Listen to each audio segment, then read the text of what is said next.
Hi folks, it's the morning after the night before in terms of Celtics Champions League exit out in Kazakhstan. Well, I say morning, it still feels like night given the fact that we left Kazakhstan about 5 o'clock in the morning out there. And we're currently at Istanbul airport, as you can probably see, en route back to Scotland. But listen, the inquest is well and truly underwent in terms of the Celtics exit. Listen, the fingers are getting pointed to, obviously at the Parkhead kind of board. We know there's been a failure to land key replacements to players that have left, and instead of left short. You look at that squad last night, and it wasn't good enough to compete in the Champions League, but also it should have been good enough to compete against Kairat Almaty, a team who, let's be honest, were pretty limited. Listen, they're rugged, they're well organised, but they weren't any great shakes. I mean, they barely missed their shot and goal over the two legs either. Likewise with Celtic, they didn't really get in going until like the next time period out there.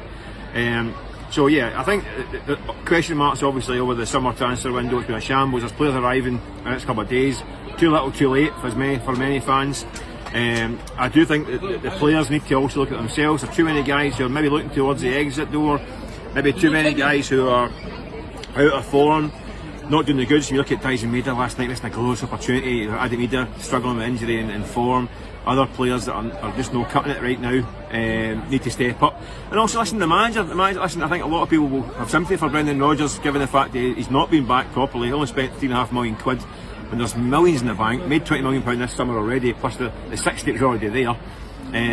So they're taking a gamble and not backing him. But listen, you could argue, listen, they should have enough to beat Kairat. Tactically, they were a bit one-dimensional, passing the ball side to side, no incision. I get that. It's down to the players that they have at their disposal, but they still should have had more answers for that kind of game. Listen, they faced that every week in Scotland, so they should know what that should have entailed. But listen, it was a disastrous result, catastrophic consequences.